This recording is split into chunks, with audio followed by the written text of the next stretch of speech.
Hello and welcome to Access Paranormal. My name's Jamie Williams. Joining me as usual in the studio is my co-host Jonathan Sullivan. Hello, Jamie. Hey, Jonathan. Jonathan, we've got a good night on tonight, haven't we? We've got 2 interviews tonight. I know, yeah. Packed out show. Yeah. We've got BE Paranormal first, Brent and Emma. That's the one, yeah. And then a little bit later on in the show, we've also got Alpha Paranormal.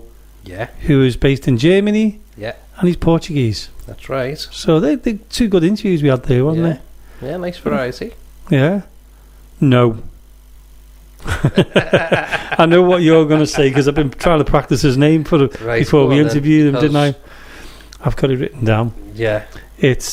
Go on. Hold on, I can't see it.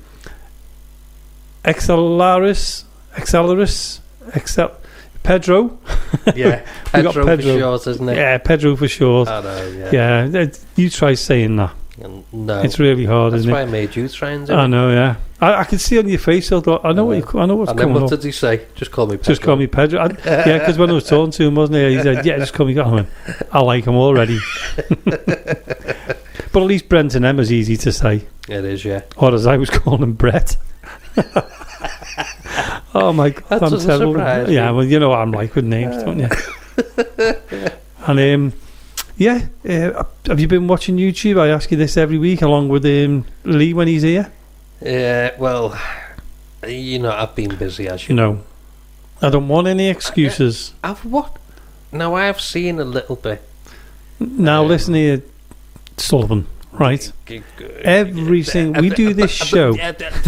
We do this show every single week, and every single week I ask you.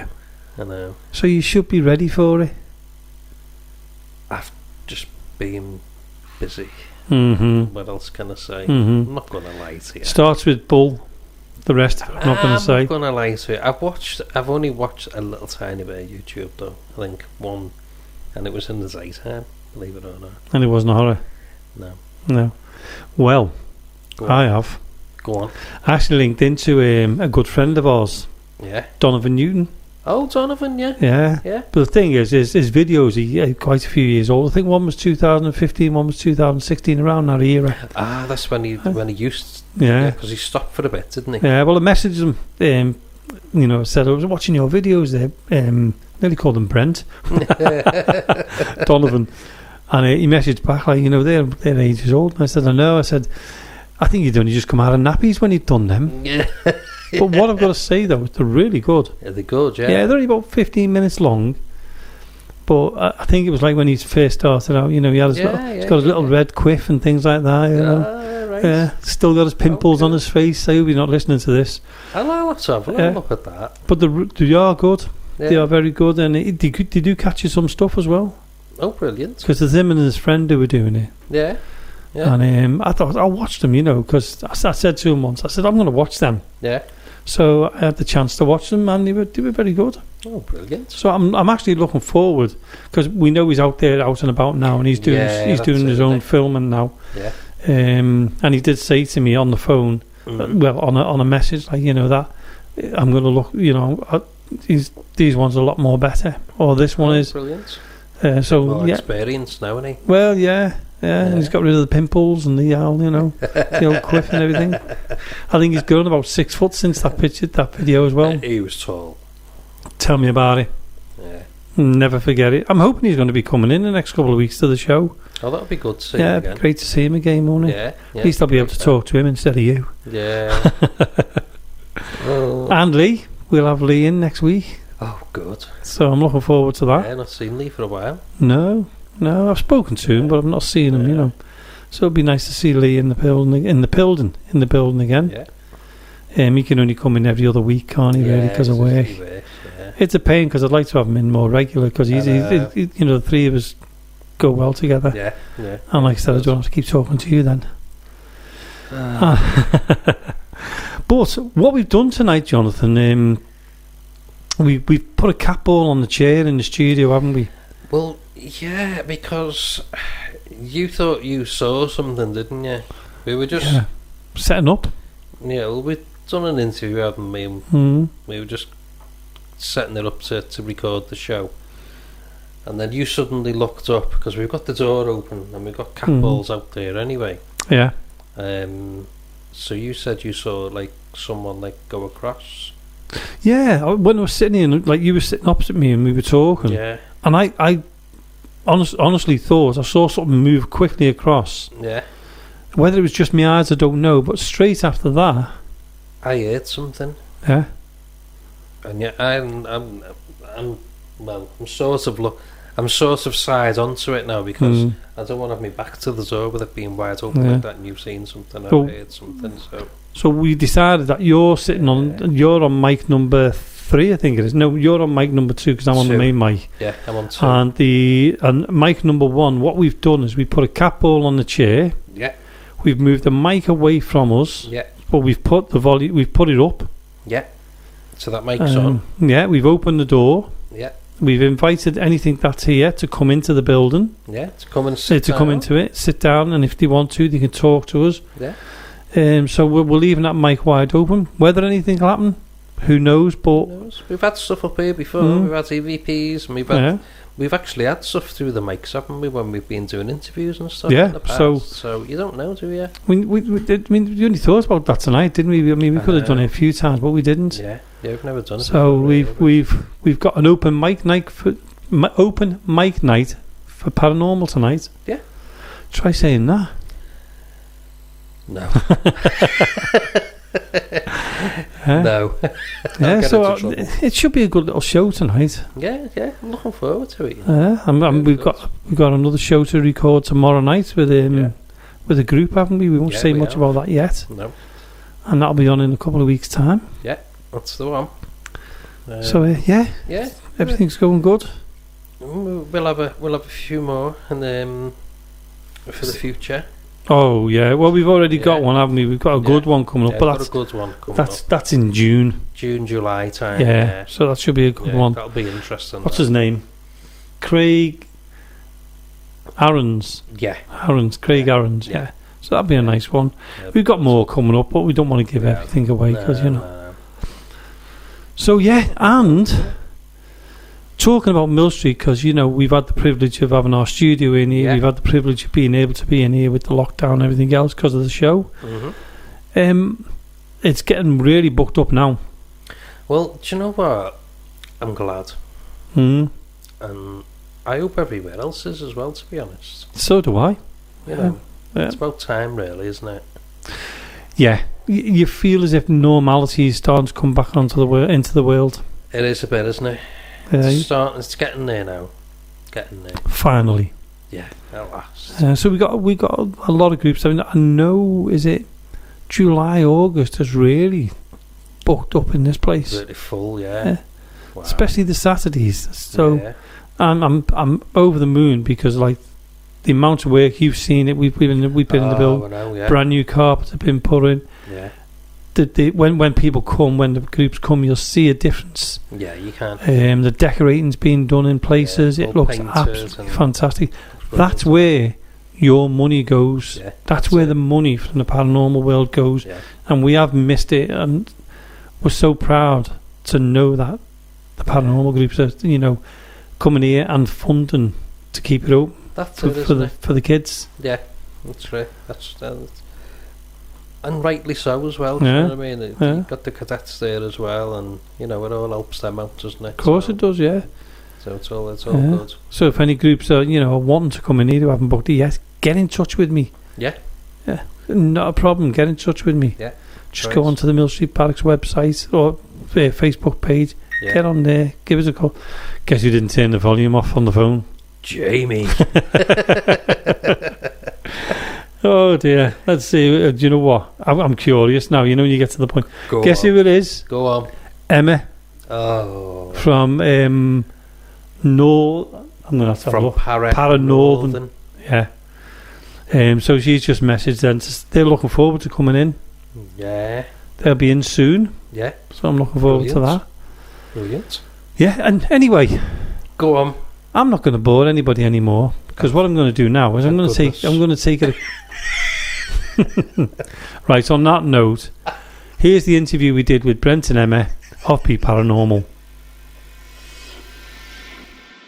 So we're joined in the studio with Brent and Emma from BE Paranormal. So welcome to the show. Thank you. Yeah, thank you. Now, the first question I've got to ask you is, where does this BE Paranormal? Because I just think of a bee. We were summing an iron of what to call the group, and I just said to Brent, why don't we just like put our initials together, B for Brent, E for Emma, and add the paranormal into it, and that's where we got BE Paranormal. So simple, isn't it, really? Yeah. And it works. It's perfect. It is, because I remember it. So and that's what you want with the name, isn't it? People remember it. I mean, I won't remember your first names, but at least I'll remember the name of the group. That's the most important. That's fine. So, the BE Paranormal, when did it actually start off? It was about 2 years ago now. Yeah. Yeah, I mean, obviously, I've been in the actual field for about, it must be 18 years now. I mean, you've been in about 4? Just coming up to 4 years, yeah. So, obviously, I mean, I've worked for other teams in the past, and obviously, but it's nice to work for yourself. We decided that obviously we'd do our own little team, and we can go and investigate whenever we want to, and obviously, because of the whole lockdown situation, we haven't done much in the last year or so, but now it's starting to lift a bit. We can get back out there and start investigating. Yeah. And I've got to say, it has been difficult, because I've got my own group as well, and it's very difficult when you can't do investigations. It's frustrating and everything else. So it's nice to see groups actually back out on, getting back out into the field of it. How do you feel yourself now that it's starting to lift, the lockdown's starting to lift, and you can finally start booking places now? You've booked here, Mill Street. Yeah, I mean, we've got a few in the pipeline over the next few weeks, haven't we? We've got, obviously, we're doing Pendle Hill next week. Oh, wow, yeah. It's going to be a good one. We've got some residential ones coming up middle of May, obviously here on the 29th. We're doing East Drive on, is it the 3rd? Yeah. 3rd of June. Then we've got Shepton Mallet, which is going to be a good one. Right. So we've got a few booked in, haven't we, so far? I've got to say it, haven't I? You've been busy bees, haven't you? It's been over a year now, so we've just been sat at home just craving to get back out there, haven't we? It just feels like during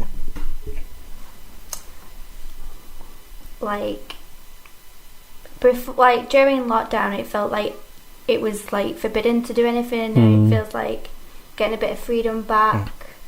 Definitely. Yeah, I mean, I must admit, we've been privileged, we've been lucky, because we've been in the studios, we've been able to do investigations here, but we went out onto, our places to do investigations, and you feel guilty. Yeah. I must admit, I don't know whether you've been out at all doing any investigations outside, and you feel you're being watched, and I don't mean that in the paranormal way. I mean, you feel as if you're under pressure. You shouldn't be there. I mean, we've done a bit. We took the kids to like historical places and lockdown and stuff like that, but walks and stuff, haven't we? Yeah. So that's been a bit of a entertainment sort of thing. But as for investigating, we've not done nothing. We've not been once. Well, not once to, but not been. If we could do. Yeah. I mean, it's one of them. It's you don't want to upset anybody. You don't want to have all the eyes watching you, and then you got social media and. Well, yeah. I mean, the sad part about social media, as you know yourselves, if you go out and you go live, there's people out there who are going to slate you, and all you're doing is going out. Yeah. So, this is Pendle Hill next week. Is that going to be your very first investigation? As a team. We've done a few over the last year or so, maybe. We've been on other teams' events and Drake Low Tunnels. This will be our first. As a team, this will be our first proper one as BE Paranormal. Yeah.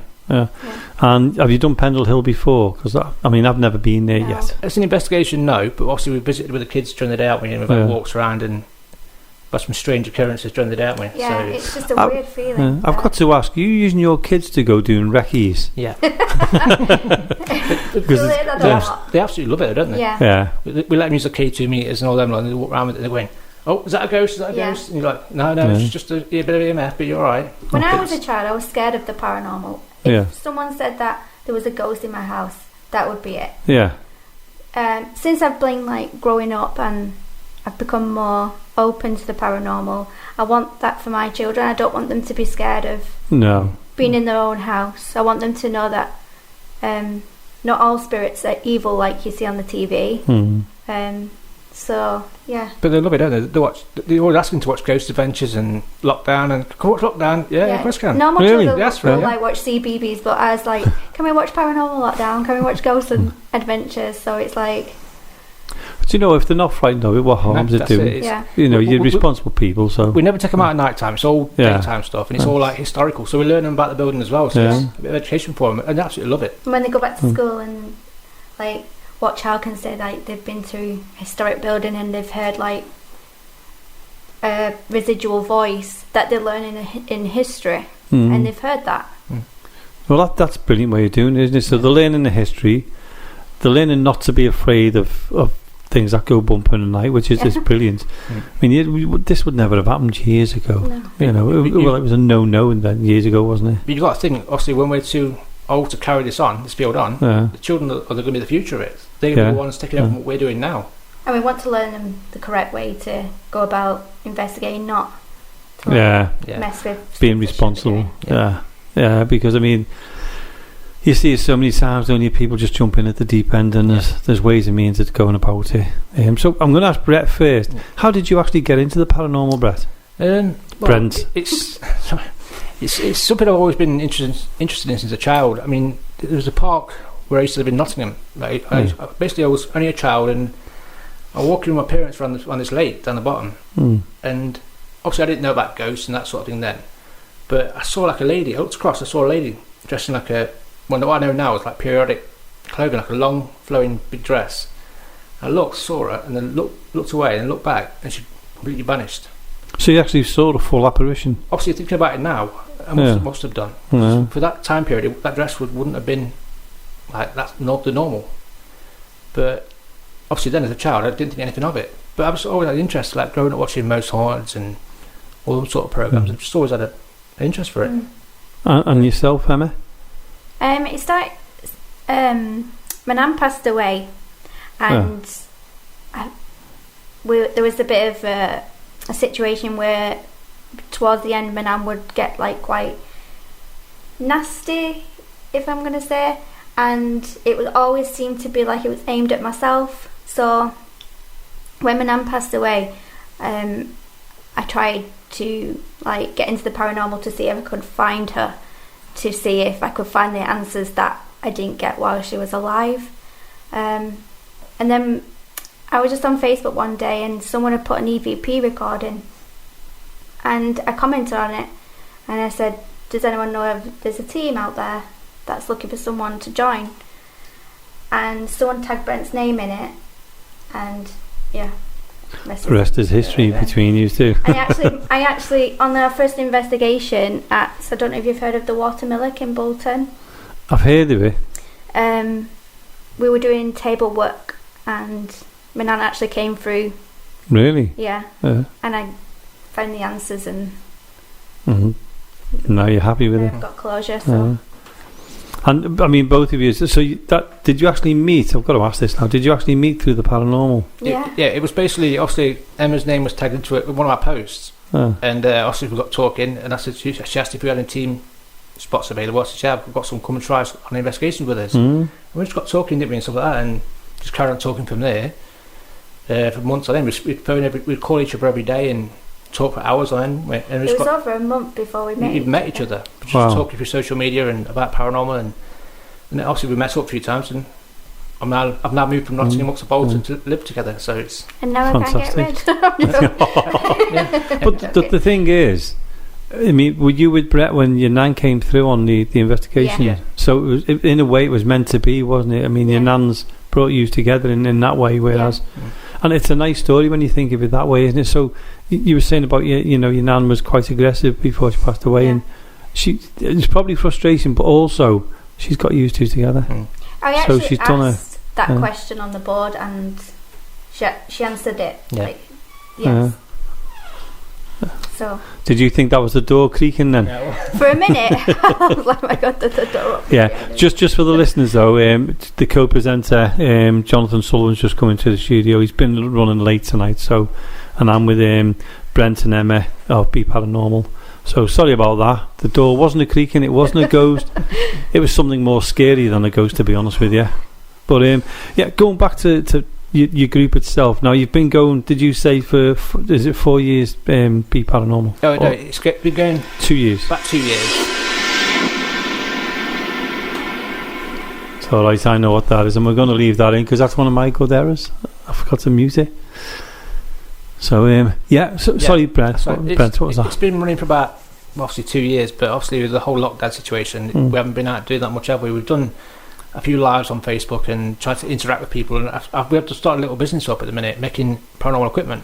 Oh, brilliant. But the reason why we're doing it is obviously because I started it up because obviously boredom to start with, obviously because of the whole lockdown. It gave me something to do with a little hobby. But we do it as like an affordable for everybody.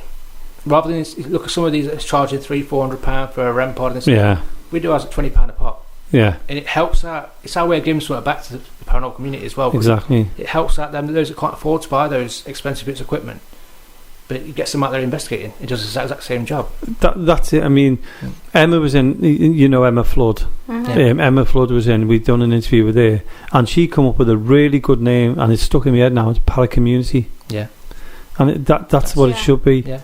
I mean, I don't like all this nasty bickering and things like that. And we're all in it for one thing, and the one thing is we want to do ghost hunts. Yeah. And if we can help each other out, even with your, you selling equipment or tips for people and things like that, and supporting them, that's what it's all about. I mean, our inbox is always open, isn't it? For anyone, if they ever want any help with anything or any questions or anything, we're always happy to help anybody. We absolutely love working with other teams. Yeah.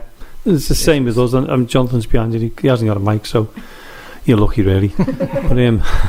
But we like that. We love going with other groups because we learn off them, and hopefully they learn off us as well. It's the best way because obviously, I mean, 18 years into it, I'm still learning now, and I could work with you now, tonight or tomorrow, and learn something I've never done in the last 18 years. Yeah. Do you know what I mean? No one's better than anybody else in this field. They've all got their own ways of doing things. Yeah. We were talking about this. With equipment, there's a progress. Yeah. And we were saying the only item that I know of what continues right the way through from day one to today is you've got the Ouija board. Yeah. It's the only one what really is still in. It's just a piece of cardboard with the alphabet on it. Yeah. If you want to take it down to basics. Now you're getting technology coming into it. REM pods, you've got your SLS stuff and things like that. And I don't know about you, Emma and Brent. Are you finding it more difficult with all this technology, or are you just jumping in with it and enjoying it? I mean, for us, we're happy with a camera and an EVP recorder. Yeah. I mean, we don't really use all that flashy gadgets, and the REM pods are good for communication wise, and they can be good at times. But some of it, you think, what's the need for it? Yeah. At the end of the day, you should really use your own sensors, an EVP recorder and a camera to capture bits and bobs. They're good to use, but I think sometimes you're that intrigued with your equipment and getting things out, you're missing things. It's like spot on. Yeah, we used to do lives on. We used to do investigation, but you're there with your phone watching your live series viewing, and you're missing that what's going on, all that bang, and you miss out on stuff, don't you? So we just don't bother anymore with live wise. It's like you've got a haunted house. You don't see these residents walking around with like EVP recorders and we're making a brew with a K2 stick. It's like they're just going about the normal life. It's like when we go and do East Drive in a few weeks' time, we're going to take the approach like we're going to be living in that house, not like all guns blazing with our equipment. Cause you'll find as well, if people walk into a location, they're like, speak to me, tell me your name. It's like me walking to your house and just like shouting, come on, put kettle on. You don't even know me. You sound like me. You sound like when I say things, isn't it? Because I say exactly the same, Brent. What I do is I say, you're coming into people's houses, and you're a guest. It doesn't matter, say Mill Street or East Drive or anywhere like that. You're the guest. They're the owners. Yep. The spirits are the owners of the building. Without them being here, we wouldn't be going into these places. Yeah. And sometimes, we always try and be respectful to them. We don't try and be aggressive with them, because if I was aggressive with you, your guard goes up, and then you start getting aggressive with me. Yeah. You don't want that. You want to be friends with them. But it's like you walk into your house now, put my feet up on the settee, Jamie, get a kettle on now, like being disrespectful towards you. You're going to think, I'm going to bother you. Yeah, Jonathan does that all the time.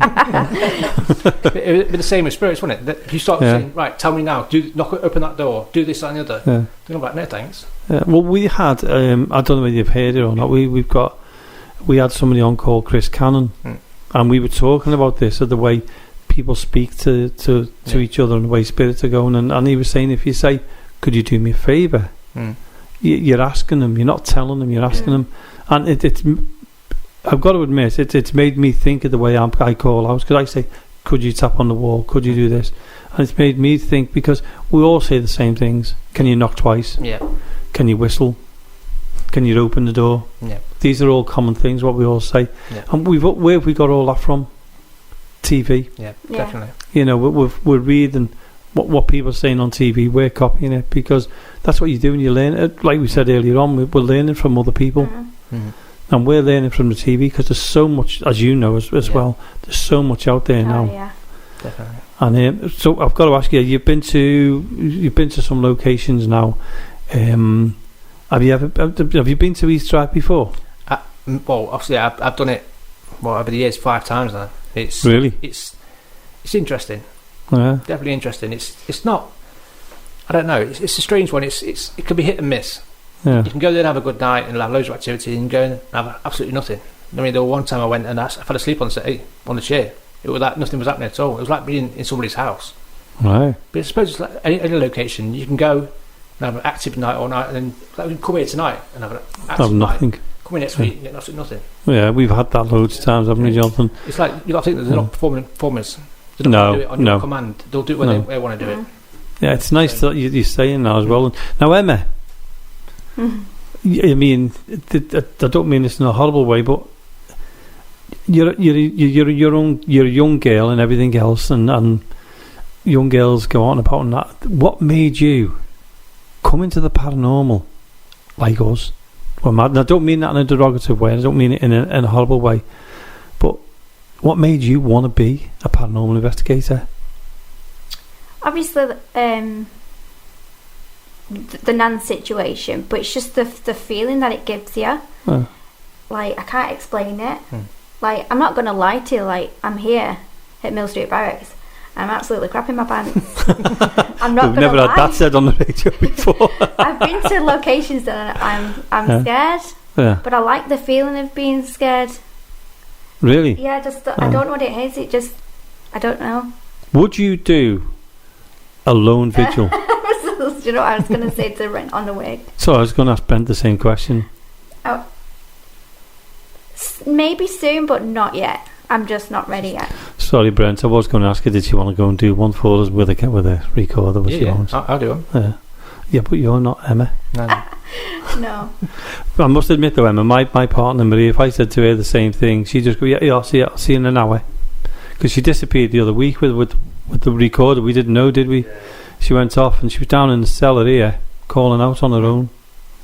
I suppose it comes with experience as well. I mean, she's never actually done one before, so it's like, if you should jump into it, you get scared. Like it comes to the point where you don't want to do it again. Do you know what I mean? So it's better to bring it in gradually. And then I've only ever done like this. Like, I know we're only doing a little investigation tonight, but this would be my quite a big investigation for me. Really? I've been to Straight Low Tunnels, but yeah. The first time I fell asleep. That worked. And you're braver than I thought. The second time it was with an events company. Yeah. And there just wasn't that much going on at the time. No. There was no interaction or anything, so it's a pretty quiet night, wasn't it? Yeah. I feel like I've picked on you now, but I don't mean it in the way that people are going to be thinking that. But it's like it's strange, isn't it? Because I mean, do you find that there's a lot more females in the paranormal world now than males? Yeah. So do I. Yeah. And it's good, really. I mean, I think we just get dragged along now, don't we? Yeah, but we're the chauffeurs, I think, half the time. That's quite a good point, that, Yeah, so you're doing the driving then? I am, yeah. Yeah, well, I'm lucky because Marie drives, so I'm lucky there, so we can have turns piece on that one. But usually Jonathan's the chauffeur, aren't you, for everyone in our group, for Jane, for Liz and that, you know. So, where's the furthest you've ever been? Well, as BE Paranormal, as an investigator. Yeah, I'll ask you first, Brent, because I know you're... I'll probably say up in Scotland. I did Jedburgh Jail a few years back. Did you? It was a long way, 5.5 hours from Nottingham, but it was fairly quiet again. Really? Fairly quiet night. Obviously, 5.5 hours on my own in the car way up there. It was quiet. I mean, I've done Margam Castle. That was more interesting. That's South Wales. Never been there yet. It's a beautiful place. It's nothing there. It's just an empty shell. But I had an experience there, my own personal experience. Basically, what happened was there was a group of us, and we caught we had a meeting with her, and it basically turned around and said that they're picking up on a lady in this room, stood looking at the window onto the field, and we sat on the table, did some glass work, and everyone was asking out, nothing. I was asking out, the glass had moved, and it was summer's day, so I was sat in a t-shirt, all down my right side was cold, all night. I said to him, somebody stood here, you can just tell. So then basically, it's this medium guy who was with us. He says, this lady's coming forward and she's asking me, are you her husband? As in me. I was like, okay. Obviously, I was fairly new into it at the time, so I was thinking, is he making it up or is he not? So then I just carried on, and obviously every question I asked, the glass had moved. But everybody else, nothing at all. And then he says, look, she stood right inside of you. And I said, so what, here? He says, yeah, next to you. So then he said, look, I'm going to have to tell her you're not him. So he told her, and we caught EVP of a woman like sighing, like a when he said it. Look, do you know he's not your husband? This, that, and the other. All this. We caught EVP of a sigh. So was she like, obviously from like another century? But you must have looked like a husband then. Must have, from what he was told me, yeah. But he just, even all night, my right side was cold. Even summer's night, warm t-shirt and shorts, weather, cold all night long, and she would only respond to anything I asked. So I said to you, I'd love to go back and see whether it comes back again. Yeah. Have you had anything like that, Emma, where someone's attached to you thinking that you were maybe a friend or mistaking you for anyone?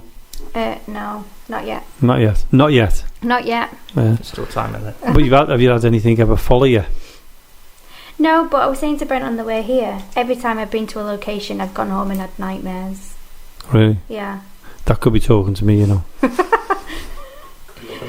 Hey, looking at me. Yeah, why don't you go home again, Jonathan? we give each other abuse all the time. So there is one for me as well. I did the Ancient Ram. Fantastic place. Yeah, love that place. But it may just be in my own subconscious. But the first ever time I did it, for a week after when I got home, I had obviously I know it's especially haunted by a witch and demonic spirits and stuff. But every night for a week, I used to wake up with a woman like peering over me. It'd be a dream, and she'd be doing this with her hands in my face, and I'd wake up. I mean, I don't know whether it's because I've been and I know there's supposed to be a witch spirit there. It's supposed to be an incubus and a succubus there, isn't it? Yeah, or whether it was just like, I don't know, whether something would follow me back, and but after a week it just stopped. It's weird. But have you ever thought? I'll ask both of you questions. When you're going on an investigation, do you ever think that you're thinking? I mean, you know, you're always thinking about it before you go there because if you've never been there before, you wonder what it's like and everything else is going to be good and that. Do you ever find that when you're doing that things do start happening in your mind, or you're dreaming things, and you know these things happen? It's nice to know the history of the place, but I'd rather go in not knowing too much. Yeah, and then have the investigation, and then basically look, saying, well, we caught. That's for example. Obviously, you might have a spirit of a dog downstairs here, but if we didn't know that and we caught a dog yapping on a UP and said, well, what's caught this? What's this? And we're like, well, the spirit of a dog here. Validation. Do you know what I mean? Rather than knowing this is that and that's going to happen, or this has happened before, I'd rather do it that way. Yeah. Are you the same, Emma? Yeah. Yeah. I do like the research, and I prefer the history side of and stuff of going on a location more than the actual investigation itself. So do you do all the research for you? BE Paranormal? I do try. We do have someone in the team that does it for us. Yeah, he researches most of it up. Yeah, I was going to actually ask that, and I'm glad you brought it up. Is how many of you are in the team? It's 8 of us now. Yeah. It's 8. Yeah, there's 8 of us now. Yeah. Do you want to name them? Give them a mention. Yeah, we've got your mum, Sue. Your mum? Yeah, my mum's on it. Right, okay. And my auntie's on it. Yeah. And your auntie? Is this a family tree thing? Yeah. Right. You've got your auntie Sam, haven't you? Yeah. You've got Carl Wright. You've got, is it Michelle Parr? Yeah. Matt Wainwright. Claire Jones. Yeah. And Gabby.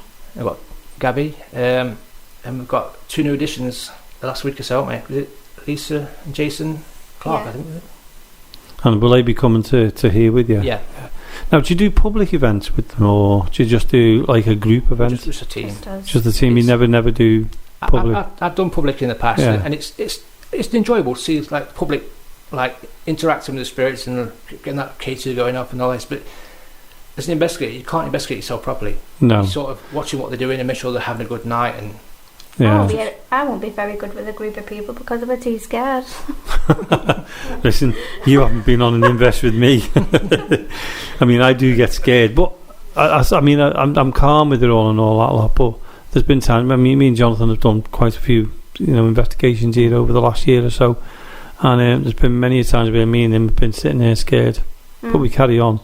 I think once you've got the experience and you know the feel of the place, and you've been to so many places, you get a bit blasé about it. But then you will get that wake up call one day.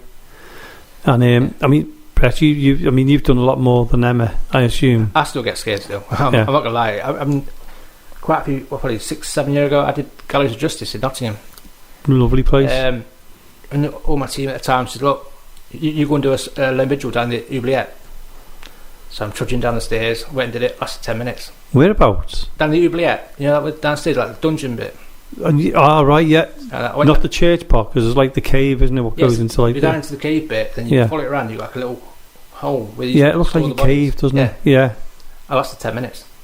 Yeah, I wouldn't have lasted that. You're braver than me. I sat there on the bench, everyone else upstairs, so no one was about. The only light down there was like a exit sign out in the corridor bit.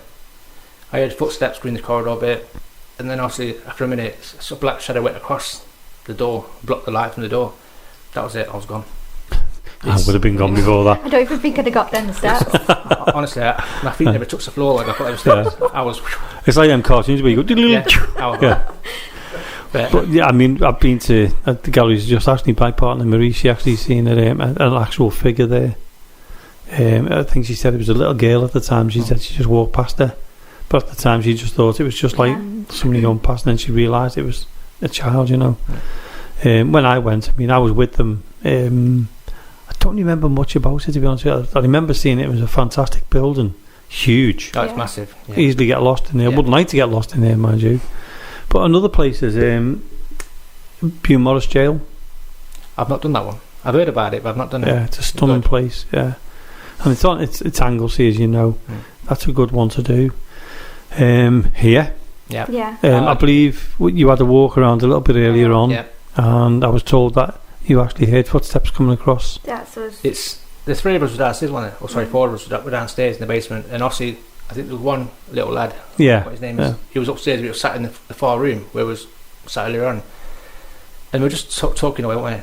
And the next minute we had boom, boom, boom, boom, like heavy though. It wasn't childlike. It was like a pair of boots, heavy boots, wasn't it? It was weird though because the lady that we were talking to, she was talking about walking. Was it Charmaine? Yeah. And not long after that, that's when the walking came. Like it was just like boom, boom, boom, boom, wasn't it? Like that. And then we all just shot upstairs, and no one in the building. Guaranteed that'll have been the spirit, because it's quite a regular thing now. Now I asked Charmaine as well. We went into the middle room where you go down into the cellar. There's a double doors next to it. Yeah. And did it actually feel as if it was going into that room and not coming down the cellar? It was sort of in the middle, wasn't it? Yeah. So it come from like the main doors across that wooden dance floor bit.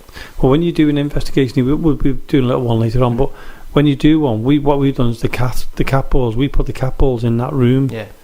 Because we heard it one night. We were down in the cellar exactly the same as you. We heard the footsteps coming across. Then it stopped. We actually thought it was James Anthony coming down, and there was nobody there. So we did come up and check, and we thought, do you know what? It's happening up here. So we put the cat ball in the middle room. We asked it to. We stepped away, left the doors on like a jar like that, and it started to flash to when we were asking the questions. The doors. Was it? Is it the rifle range bit downstairs? Oh, the rifle range where you go along when you're in the cell and you go along and you turn left, and there's another. We stood down there, weren't we? And we had like a. How do I describe it? Like a cry. I was like. Right. Yeah. You heard that? When you had the millimeter. No, when we first went into that rifle range bit, it was coming from like further down in the basement. But it was like a. It wasn't dead loud. I know what you mean. It was like a like crying in pain. I know what you mean. Like a muffled pain sound. Right, because you know what the cellar was here at one time. A morgue, wasn't it? Yeah. Well, we were here last night, and we recorded over in the dormitories over the far side. We'd never done that for about 3 years, and we've actually got a sound of that one, and you can hear it go. But I mean, I'll play it to you later on. It's on the radio show, so by the time this one goes out, they've all listened to the radio anyway. So I'll play it for you, and it's quite clear, it's quite distinctive, and it sounds like a little girl, doesn't it? Really clear and really loud. And and that was the first. You know, when you go up the stairs of the bedrooms, the very first bedroom in there. And it's funny because that sound of has been happening a few times now. Now, I don't know what you think, or whether it's just someone trying to get through and make that contact. It could be, couldn't it? Just say, look, I'm still here. Yeah. Well, when we was in that downstairs in the basement, the first room that we went in, where there's that bit where Charmaine was asking you to walk, it feels different. Oh, and yeah. Oh, as you go down the stairs straight in. Yeah. The boiler room. We thought it was you, eh? That made like a... Yeah, because I had an EMF detector in my hand. I was just looking at the wall, just trying to get a reading. Because in that part, it goes like a lot. You get tingles and coldness in that part. So I'm just there, and she said, "What, did you make a noise?" I said, "No." She said, "It sounded like you went." Like a like oh look. That's the same noise. Same thing, yeah. I was like, "No." "No." Was it like a young girl? Yeah. Oh my God. I'm just wondering. Listen to it. Yeah, because it sounds like she's following people around and trying to get noticed, you know. Because I just got the EMF out, and also I was just moving it around that bit, and it was so like someone had gone, it's like looking, what's that? When I was doing that, and you said to me, "Did you make a noise?" I said, "No, I made any noise at all." And do you find, because we've been in lockdown, I mean, obviously this is the first time we've been here, do you find, because I've asked this before, do you think that because nobody's been out and about or anything like that, these people are now going, "Where have you been?" Yeah. Because 1 minute we're getting hundreds of groups in, then there's nothing. I mean, it's like for you guys, obviously you're here most days, so that they'll get to know you lot a lot more than the teams and stuff. So they're like, well, "Where you been?" It's the same, isn't it? It's not other than that. It's like, if there's child spirits in there, and we're strangers, you guys, like, they see you every day. Yeah. Me and Brent are strangers, so it's interesting to see if they'll actually come out or they'll like take a step back and hide. Right. Yeah, because they won't know you, so it's like anything. If I come to your house and I didn't know you, you'd step back a little bit until you get to know that person, and then you come a little bit more forward. And maybe that's because Charmaine's been here a long time, and her daughter, I can't think of her name. Kaylee, yeah. You know it and I don't, and I've known her for years. I'm terrible with names though. I get names wrong all the time. But yeah, I mean, we're going to go down in the cellars in a little bit anyway and do a little bit of an investigation, and it's going to be your first time, unless you did a call out earlier on, I don't know. Today, or you mean? Yeah. Oh no, we won't be down today, have we? No. So we'll be going down in a little bit to do an investigation. Now I'm going to record it, and then what we'll do is we'll be putting that on the show a little bit later on as well. So what we'll do with you is do it in two parts, part one in one radio show, and the investigation in another one, so you'll have it in there. What is it you're looking for when you go down in the cellar? What are you expecting, or are you expecting just things to happen? It's best. We always think it's best to go into a location not with any expectancy whatsoever. It's like just go in open-minded.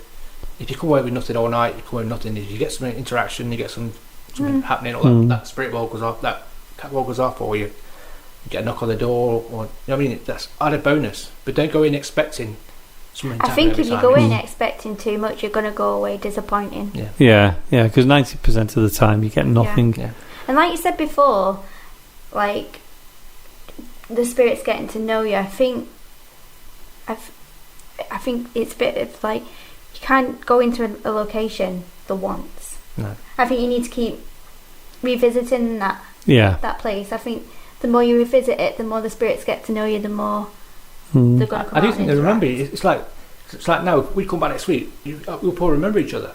It's the same as spirits. I don't know, you don't know my mind. But do you know what I mean? The more should probably get Paul Gold Brenda. But that's it. When you build like a rapport with the spirit, like you probably got rapport with the ones here because you've been here that long. Yeah. That's the best way, rather than just like us coming here tonight saying, right, open that door, shut that door. Don't be like, well, we don't know you. So who are you? Yeah. Whereas if we ask it, they think, oh yes, Jamie, just keep them happy. Shut that door. It wouldn't surprise me if any of you guys names come through on spirit boxes from them, because they know you, and so they'll probably know you by name, and Things like that. Sorry, Brent. How did you know about military barracks? Did you? I know you're the researcher, or you're into the history of it. Did you go looking for locations and come across it? Brent's known about it for a while, and so I've been here before. Yeah, you've been before, haven't you? Yeah. We talked to. I don't know if you've heard of Haunted Hunts before. Yeah, that's Daniel. Moss, yeah. You talk to him a lot, don't you? Yeah, we talked to him and Charlie and everybody, and they recommended it as well, and a few more up here. I mean, obviously, being from Nottingham, before I met Emma, I didn't tend to do a lot up here. Yeah. I stayed more like Midlands and around that area and the East Coast. But obviously, I've come up here one night a few years back, and I enjoyed it. We had a good night up here, and we'd like to do more up here now. Other than that. Yeah. But 'cause you're from Bolton. I'm from Nottingham originally. But obviously, meeting Emma, I moved up to Bolton. You've been dragged into Bolton. Yeah. Yeah. I love it in Bolton. It's a lovely. Yeah, it is lovely. She made you go to Bolton. Yeah. Yeah. She forced you into Bolton. But if she hadn't forced you into Bolton, you wouldn't have got to military barracks, would you? So you know. Now, before we finish, is there a location that you both want to do, either in the UK or abroad, that's on your bucket list of the top ones? I've got a few. I could be here all night naming them all. I'll probably have to say top 3. It's got to be in America. It's got to be. Well, mind saying that. There's that many. There's Alcatraz. Yeah. Waverly Hills. The Catacombs in Paris.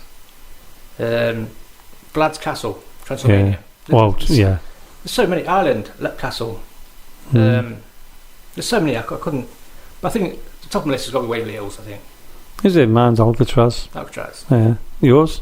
It's always been Loftus Hall, but I know it's up for sale now. Where's that? Ireland, Loftus Hall. Yeah. And Rag School in... Is it London? I think it's in Brentwood, Essex, I think. You just brought out 2 one I've never even heard of. So you must do more studying than us too. But you find that, watching the TV programmes, they go to some phenomenal places, and you say, I want to go there, I want to go there, I want to go there. I think if I went to America and do the ones I want to do, I'd have to emigrate. I'd be there for a year. There's that many scattered all over. And Robber Bank. Oh yeah. And what? Robber Bank. I don't think we better put that on. You probably heard of a bank being robbed now. Cut that out. Where's that Brent one? You'll see in Bolton News. On his way to Waverley by now. Yeah, that's one way again to Alcatraz, isn't it? Yeah. So what we're going to do now is we're going to finish the interview off here. We're going to get set up, and the listeners are going to hear the investigation we're going to do. So I'd like to thank Brent and Emma from BE Paranormal. But before we start, could you tell people how they can get hold of you? You can find us on Facebook at BE .paranormal, and we're on Instagram too, YouTube. It's all the same, like BE Paranormal. And that's BE, not BEE, which I put. Yeah, just one E. It's BE.paranormal. You don't want 2 E's of me. God, one's enough. That was for Brent to say that. I didn't help back on that one. No. But I'd like to thank Brent and Emma for coming into the studio. And it's been great talking to you, and we will get you back in again, because you'll be in. When is it you coming to Mill Street? It's 29th, I think, is it? 29th of May. Yeah. Is it? Yeah.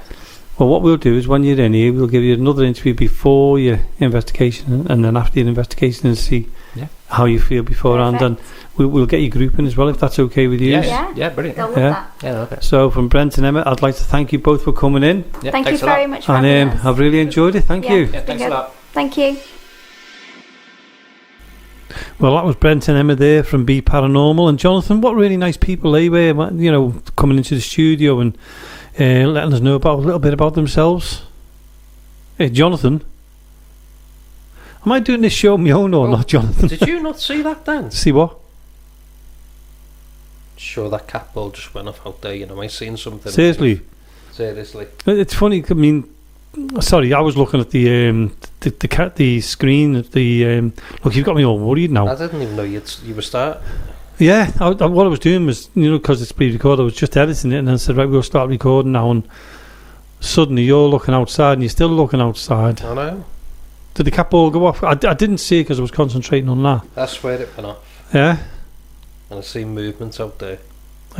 Should we shut the door? and turn the spare mic off and turn the cap on. No, go on. That's what we want to do. Yeah. Okay.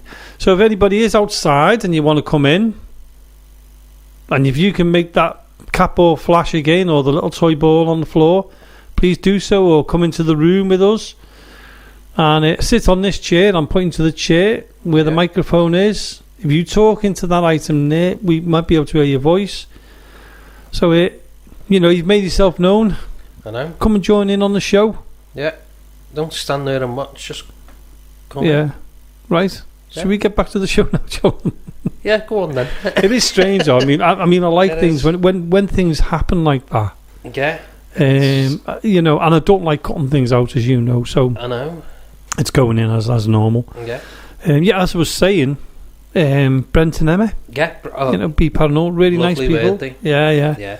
Well, they're in a week or two's time as well, so we'll have them as an interview as well. I'm looking forward to that. So it's like it's merging into one and the other now, so it's great. Yeah, brilliant.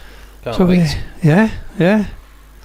They. I mean, give them the due. They came down to the studio and done the interview. I can't remember where they come from. Was it like Bolton way? No, that's Emma from Paranormal. What was that? I don't know. Anyway, let's just keep going. Okay. It's getting interesting now.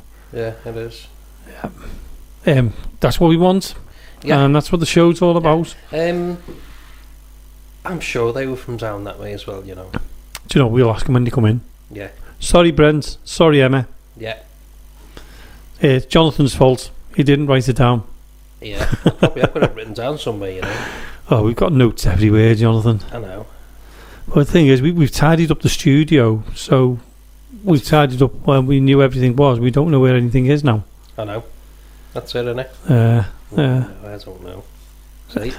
I told you it was organised mess, didn't I? We're always organised mess.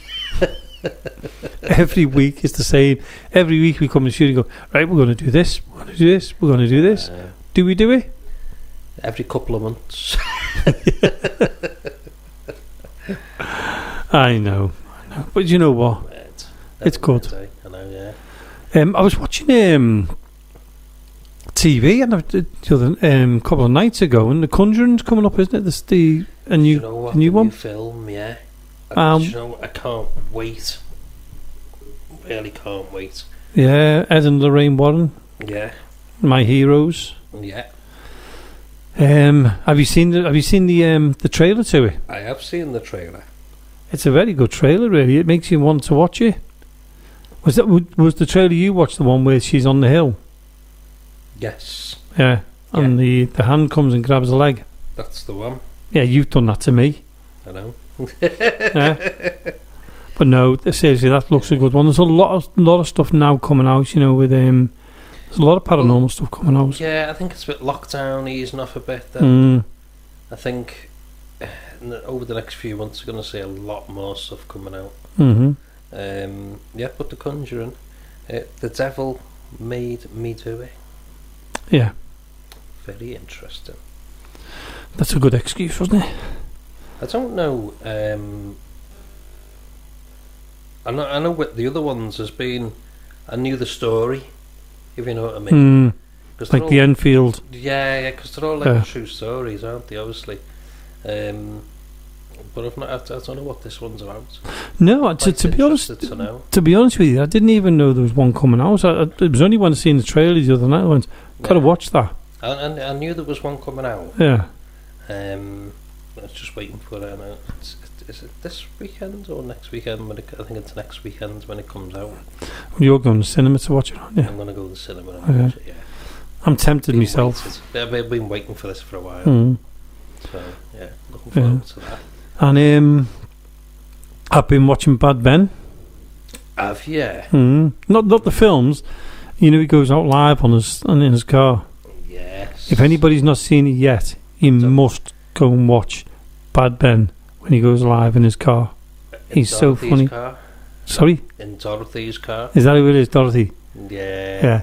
Well, we've had 2 mentions on it now. Oh, well, we know. Yeah.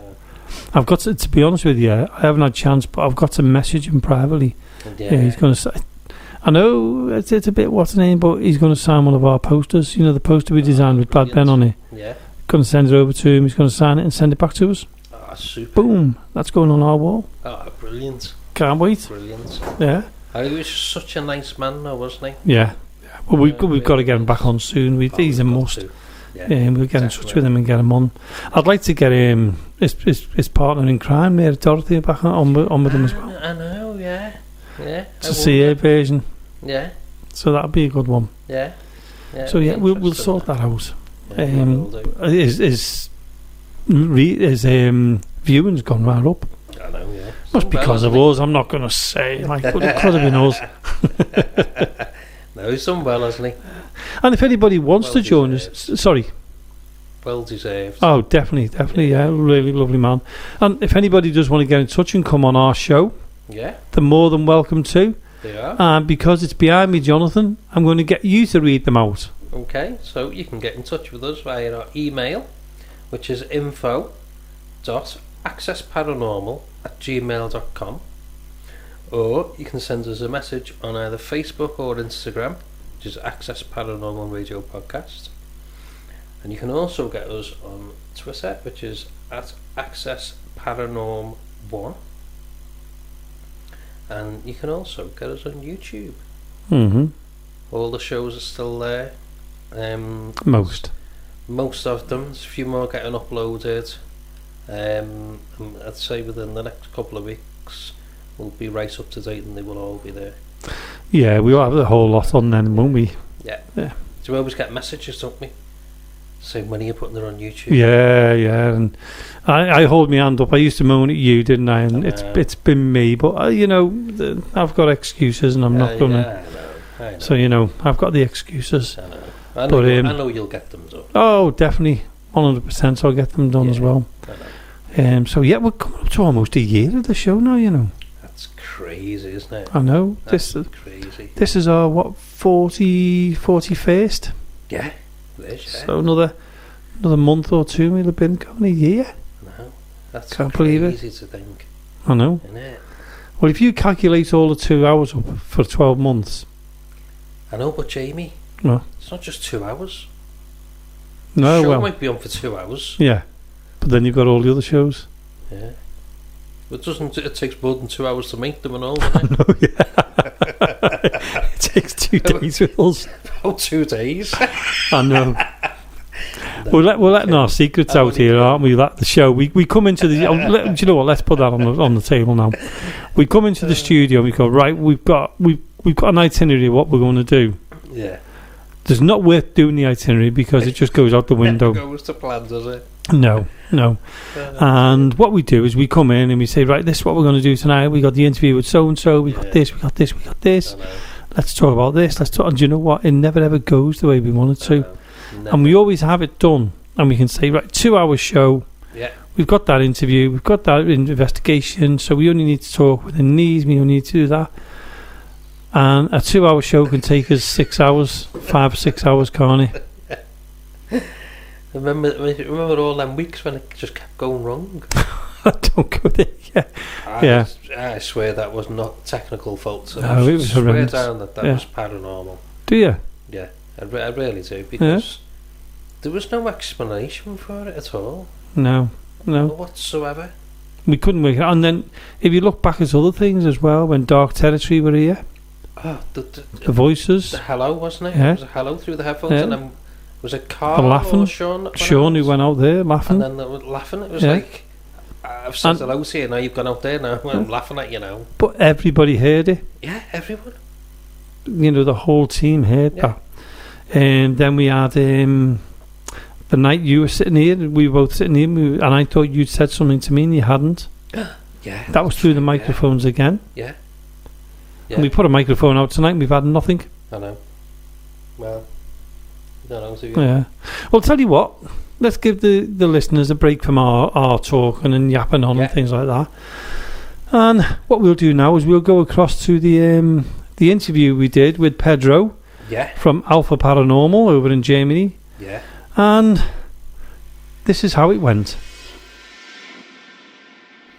So joining us on the line, all the way from Germany, we've got Pedro, and Pedro runs Alpha Paranormal. So welcome to the show, Pedro. Thank you. Hello. Hello. And Pedro, tell us a little bit about your group. I know by talking to you, there's only 4 of you at the moment. So there's 2 males, yourself and your colleague, and 2 females. Tell us a little bit about them, please. Yeah, I started my group about, here in Germany, I started my group about 3 months, 4 months. But I'm into the paranormal since I was 11.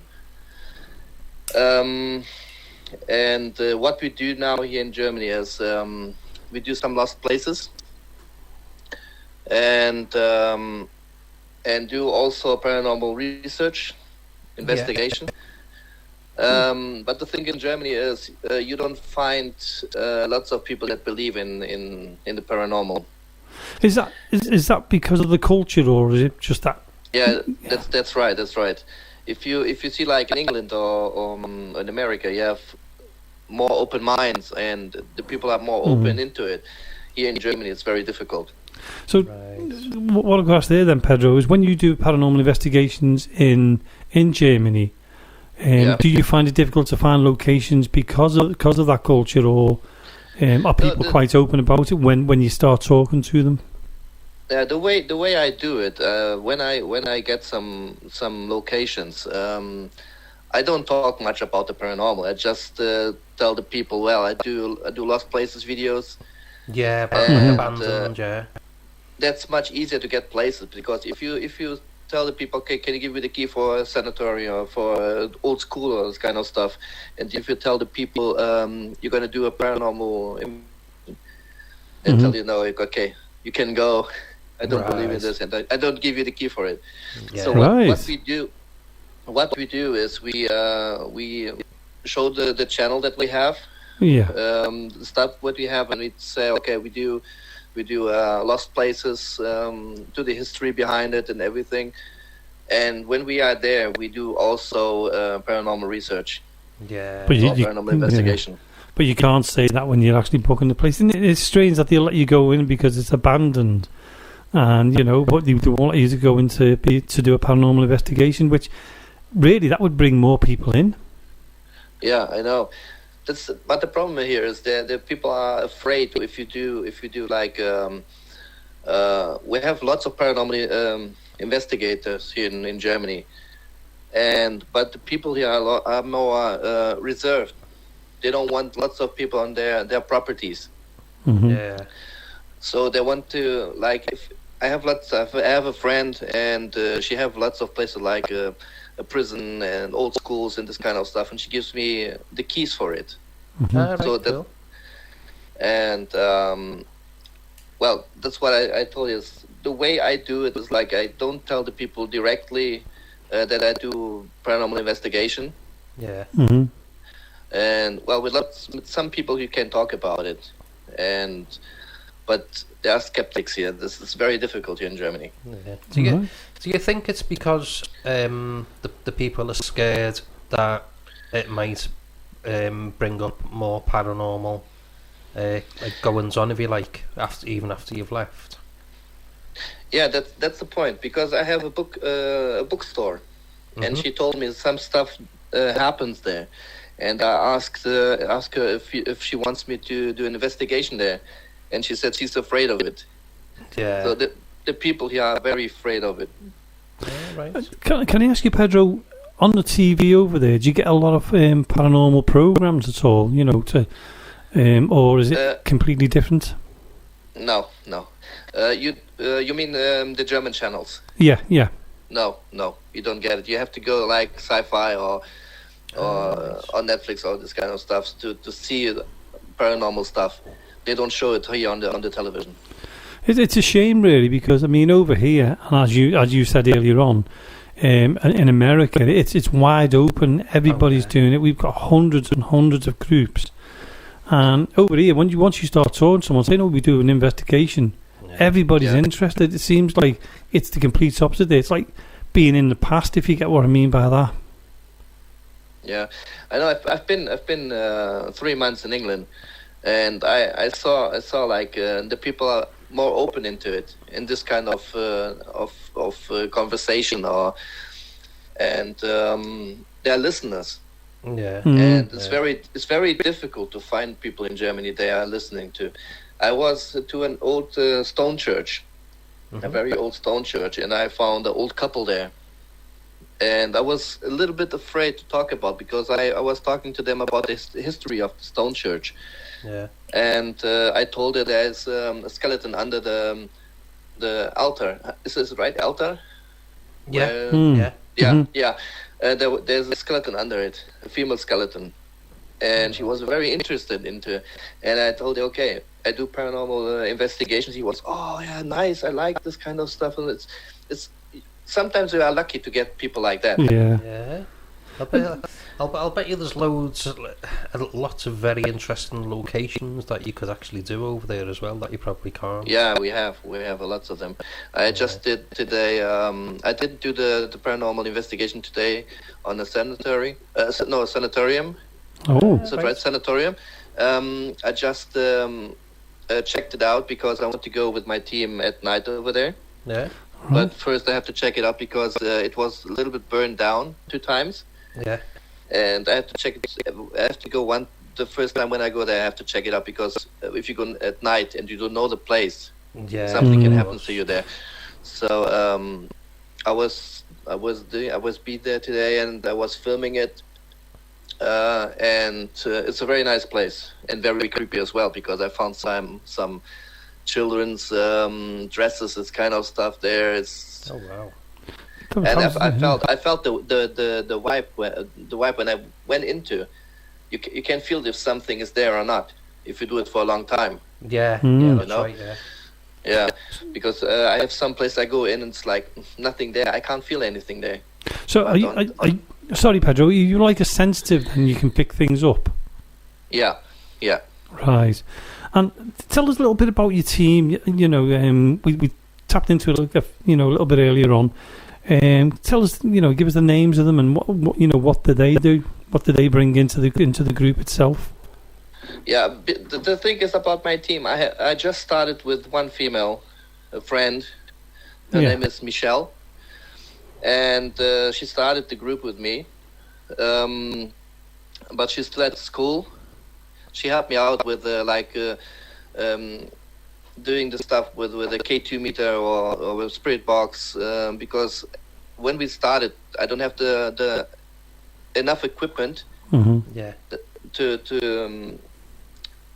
do my things. She's just a helper. She was just a helper at the beginning. The other two, the Moreno, he's Italian, and Victoria, she's Italian as well. They just started. They didn't do any investigation with me yet. They are new members. Right, I was going to say this. So they're brand new members. So that'll be nice for you to actually meet up with them. We've had the COVID, so it's going to be nice for you to go along and meet with them and gain an experience in the paranormal investigation together. Yeah. So the place you went to today, did you say it was a sanitarium? Sanitarium, yes, right. When you got there, was it just you there then to check that out? I'm sorry? Did you just go on your own to do that? I just went on my own, yeah. Right. And are you definitely going back there then? I'm going back, yeah. So it's the main thing because the feeling I have in there. Yeah. I just felt there's something there. Yeah. Brilliant. Yeah. When you were in the UK, did you do any investigations while you were over here with yourself or with any groups? No. I just I went there to work. For a long time, but I talked to the people there, and the way in England the people understand a lot of if you talk about the paranormal, and they're, as I told you, they are open. Yeah. To this kind of conversations. And I have friends. I have paranormal investigation teams from America, from England, friends of mine, and Germans as well. Right. And we talk about the cultures of their countries and kind of stuff. Yeah. And as I see Germany is more closed into it. They're not open for it, or not open yet for it. Yeah. Because in Portugal, I had my first paranormal investigation team in Portugal, and we did some private investigation as well. And in Portugal, they're more believers in this kind of stuff, so they're open as well. So they called us to do like private investigations on hospitals and that's interesting. Was very nice, very nice. And are you still connected to the group in Portugal, or if you go back to Portugal, or have you like disbanded now? No, it was. I started the team, and when I came back to Germany in 2013, we finished the team. Oh, so right. yeah, because we are only 2 members, me and a female friend, and she's not going to do it on herself. So fair enough. I'm with her on that one. So, have you got any places that you've been to that you'd like to tell us about? Which stand out for you? Yeah, I was to an how do you call it? A old French military base. An army base, yeah. Yeah, an army base, and they have some bunkers and everything there. They're still there. Cool. And how did that go? We went there daytime. We didn't do it at night because I have to be careful there because it's private property.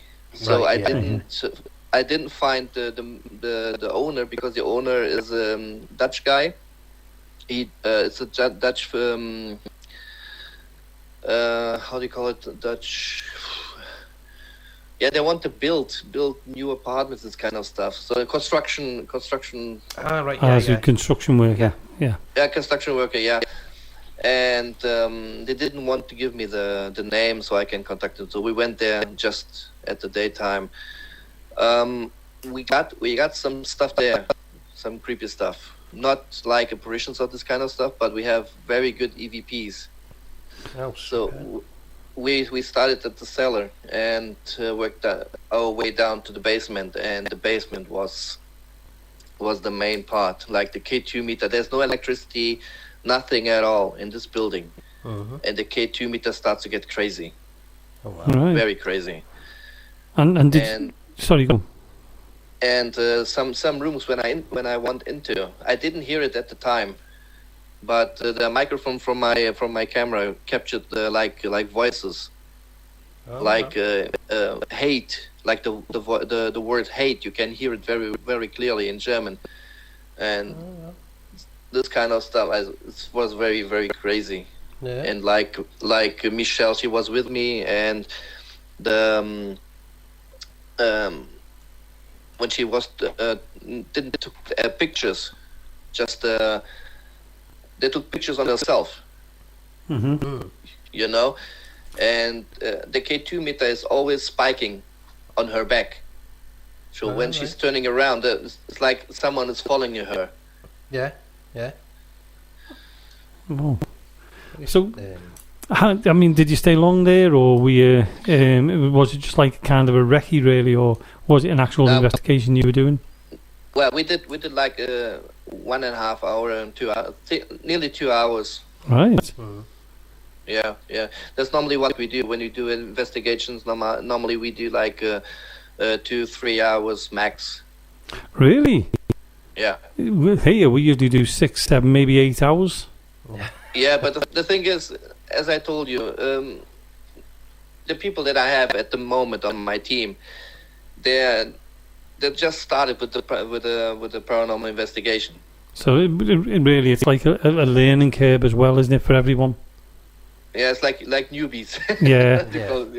Yeah, into the paranormal investigation, and I have to teach everything, and sometimes they're a little bit shy, but maybe in 1 month, 2 months, I have a good team together. You get there in the end. It's just, it's great learning the experiences as go along, because everyone has to start somewhere, as you know. Yeah. you were saying, Pedro, when you got into the paranormal when you were 11 years old, so obviously you must have had an experience then that got you into that kind of stuff. What bring me into the paranormal was like I started very young to see like horror movies, and as a youngster you start thinking like, is it possible to be there? Is something there or not? Because you see it in the movies. At the youngster you can't.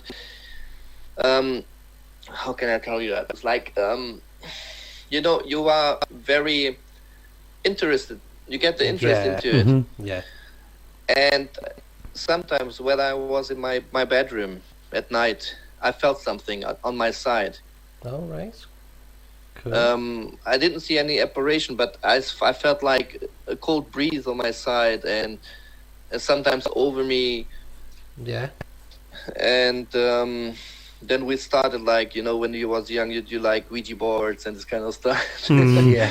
I think we've all had to go with that. Yeah. Yeah, but I don't recommend this. No. It's very dangerous because the company sell this at like a game, but it's not a game. No, you're right there, Pedro. Toys R Us, when that was, it's called Toys R Us has closed down in the UK now, but Toys R Us that used to sell Ouija boards.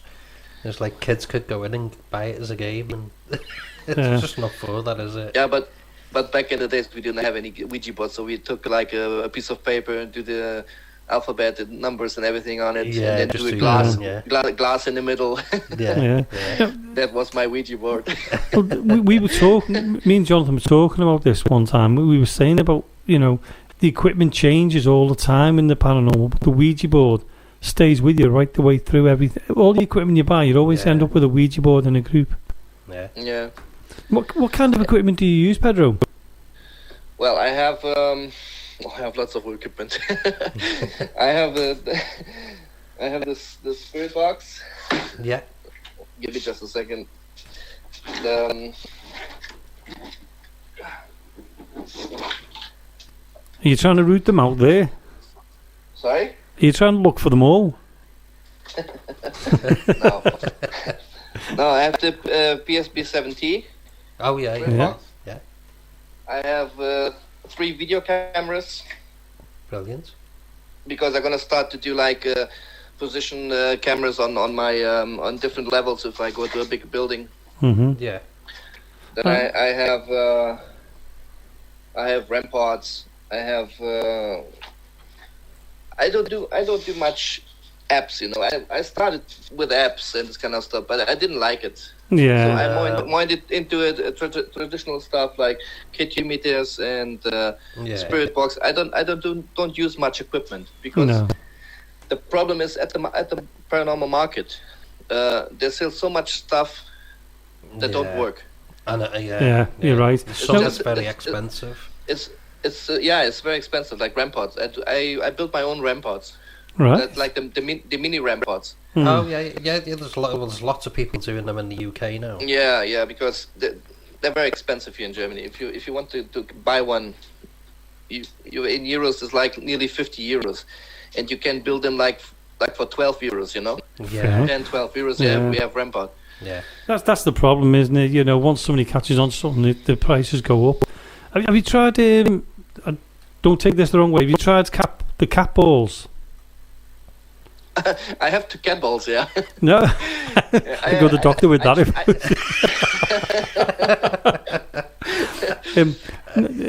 You know which ones I'm talking about, yeah.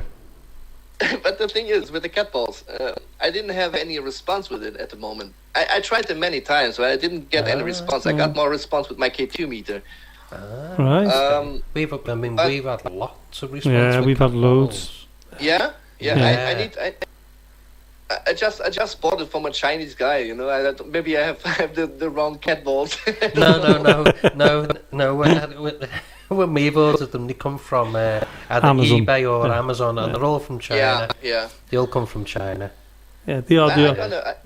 I'm gonna try it now, and when I go to the sanitarium at night. Maybe I'm gonna try them there because I found, as I told you, like children's clothes and this kind of stuff. Maybe I I take some small balls with it. Maybe I can get some balls to roll, and I have to do all the tests. Well, we've got we're in a haunted building here where the studio is, and what we've done is we put the cat balls out. Technically, they're now called spirit balls because the people have cottoned on and now call them spirit balls and ripping people off by putting a higher price on them. But they are cat balls. And we've got them in the outside the studio now.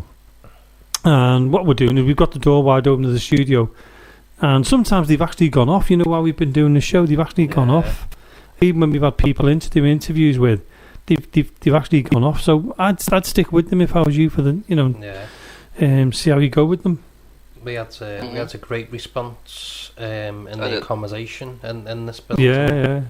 With one, it was like we were having a proper conversation with someone using a cat ball. It was going off that much. Yeah, I have to try them. Yeah, definitely. I have to try them. Did you try? Back in the days, I did my talking table. You know what is a talking table? Oh, we call it table tipping.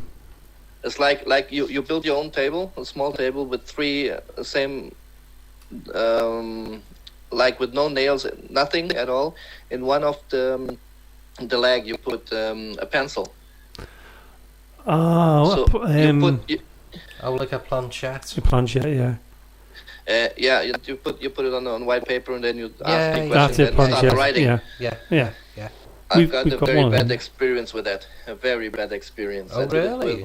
I did it with 5 friends of mine in Portugal. Yeah. And one of the girls was sitting with us, like her eyes like getting crazy. She was going to the floor, like we can't control her. We tried to control her. You can't. She has so much strength in her. Oh, like she was possessed. Yeah. Wow. And I did it 2 times, and the second time it's get wrong. I said no, never again. Oh, I've never experienced that. No. Yeah. That's really interesting, isn't it? So, what's your next plan? Is it did you say you're going out tonight? I've got what? Did you say you were going out again tonight, or is it another night that you're going on an investigation?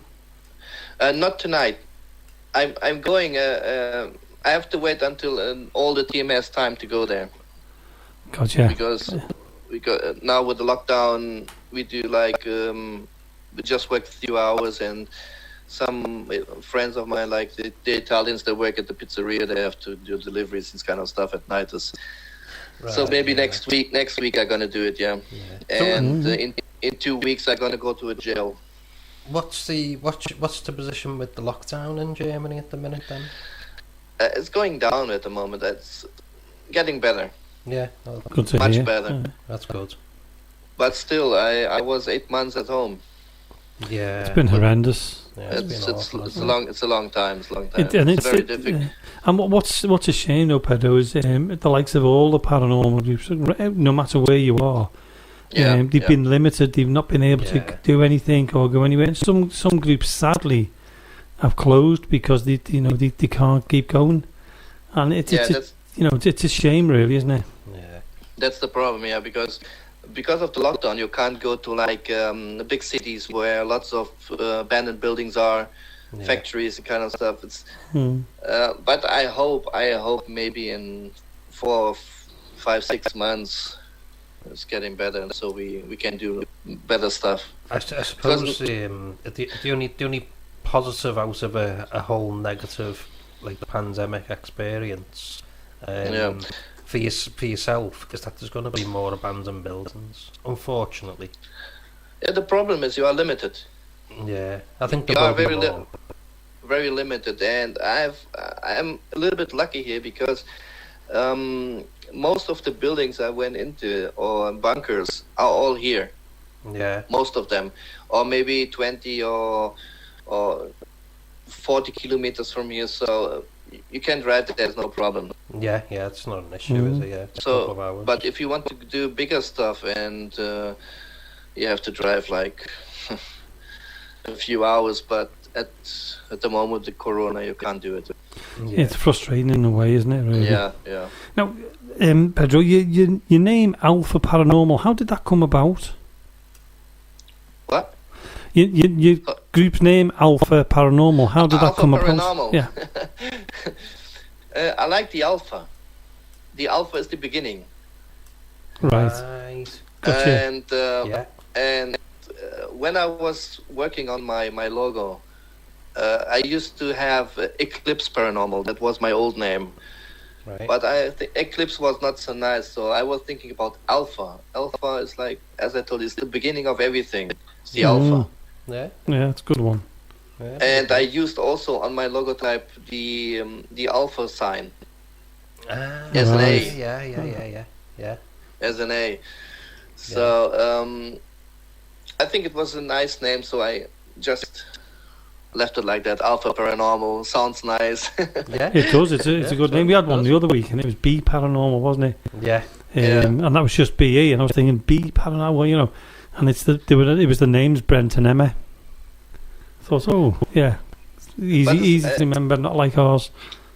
Yeah. But if you want to do a paranormal team, if you research the names, it's very difficult to get like a name that no one has. It is now. Yeah, there's hundreds of thousands of them. Yeah.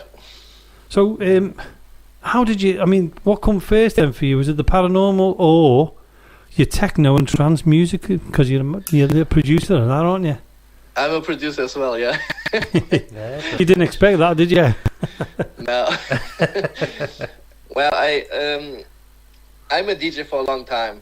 Yeah. For a very long time, and I produced when I was in Portugal. I was a DJ, and I played with lots of very good DJs, very good and famous DJs. Mm-hmm.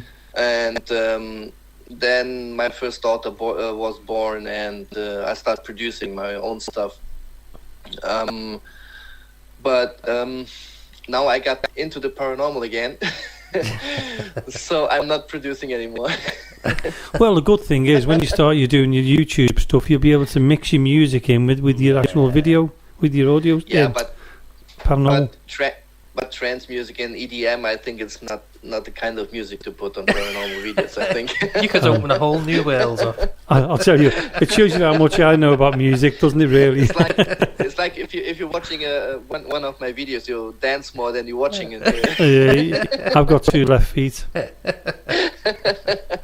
I wouldn't know how to dance if it was there. It had to save me life. You could get a whole new audience. You never know.